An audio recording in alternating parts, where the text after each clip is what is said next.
റിപ്പോർട്ടിലെ കേരളത്തിന്റെ ശുപാർശ തള്ളിയതിൽ ആരാണ് ഉത്തരവാദി? മലയോര ജനതയ്ക്ക് ഇതിൽ ആരാണ് ഉത്തരം നൽകുക? മുൻ LDF സർക്കാരിനെ കുറ്റപ്പെടുത്തുകയാണ് UDF. കേന്ദ്രം ആവശ്യപ്പെട്ട വിശദീകരണം പിണറായി വിജയൻ സർക്കാർ നൽകിയില്ല എന്നാണ് ഇടുക്കി MP ഡീൻ കുര്യാക്കോസ് പറയുന്നത്. പുതിയ ശുപാർശ നൽകുമ്പോൾ അതിൽ വ്യക്തത വരുത്തേണ്ടത് സംസ്ഥാന സർക്കാരിന്റെ ഉത്തരവാദിത്തമായിരുന്നു. UDF സർക്കാർ ചെയ്യാൻ കഴിയുന്നതെല്ലാം ചെയ്യുമെന്നും ഡീൻ കുര്യാക്കോസ് പറഞ്ഞു. മുൻപ് UDF ഗവൺമെന്റ് കാലഘട്ടത്തിൽ സമർപ്പിച്ച ഡ്രാഫ്റ്റ് പ്രപ്പോസൽ, ആ ഡ്രാഫ്റ്റ് പ്രപ്പോസലിന്റെ അടിസ്ഥാനത്തിൽ 9993.9 ആയിരുന്നു കേരളത്തിന്റെ ESA.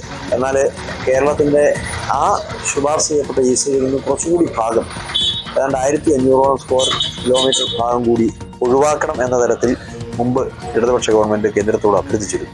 അതിനനുസരിച്ച് സമർപ്പിക്കപ്പെട്ട റിപ്പോർട്ടിനെ അടിസ്ഥാനപ്പെടുത്തിക്കൊണ്ടുള്ള കൂടുതൽ ഡീറ്റെയിൽസ് നൽകാൻ ശ്രീ പിണറായി വിജയന്റെ നേതൃത്വത്തിലുള്ള LDF ഗവൺമെന്റ് പരാജയപ്പെട്ടു. അങ്ങനെ പരാജയപ്പെട്ടു പോയിടത്താണ് ഇപ്പോൾ സമർപ്പിച്ചിട്ടുള്ള ശുപാർശകൾ കേന്ദ്ര സർക്കാർ തള്ളിയിട്ടുണ്ടാവാൻ സാധ്യത.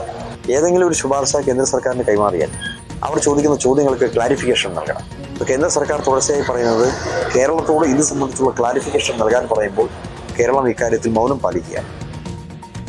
റഹീസ് റഷീദാണ് ചേരുന്ന വിശദാംശങ്ങളുമായി. റഹീസ്, കേന്ദ്രം ആവശ്യപ്പെട്ട വിശദീകരണം നൽകുന്നതിൽ വലിയ വീഴ്ചയുണ്ടായതുകൊണ്ടാണോ ഇപ്പോൾ ഈ കാര്യങ്ങൾ തള്ളിയിരിക്കുന്നത്? ഈ വിജ്ഞാപനത്തിലേക്ക് കേരളത്തെ ഉൾപ്പെടുത്താതെ പോയത് അതിൽ LDF സർക്കാരിനെ കുറ്റപ്പെടുത്തുകയാണ്, ആ കാലത്തെ വനം വകുപ്പിനെ കുറ്റപ്പെടുത്തുകയാണ് UDF. ഇപ്പോൾ ഡീൻ കുര്യാക്കോസ് MP പറഞ്ഞതുപോലെ പുതിയ ശുപാർശയിൽ ഒരു വ്യക്തത വരുത്തുന്നതിൽ വീഴ്ച പറ്റിയിട്ടുണ്ടോ? ആ ഉത്തരവാദിത്തം നിറവേറ്റിയില്ലേ?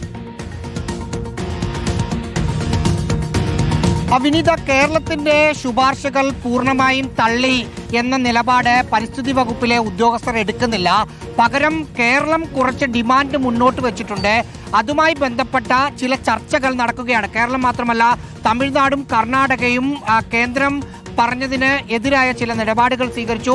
ആ നിലപാടുകൾ ഉള്ള ആളുകളുമായി ചർച്ച നടക്കുന്നുണ്ട്. ഇപ്പോൾ പരിസ്ഥിതി വകുപ്പിലെ ഉദ്യോഗസ്ഥർ പറഞ്ഞത് കേന്ദ്ര വനം ഡയറക്ടർ ജനറലിലെ മുൻ ഉദ്യോഗസ്ഥനായിരുന്ന സഞ്ജീവ് കുമാർ കേരളവുമായി ഇക്കാര്യം കഴിഞ്ഞ ദിവസങ്ങളും സംസാരിച്ചിരുന്നു. അദ്ദേഹത്തിന്റെ കേരളവുമായുള്ള സംസാരത്തിൽ കേന്ദ്രം ഒരു ഡീലിലെത്താൻ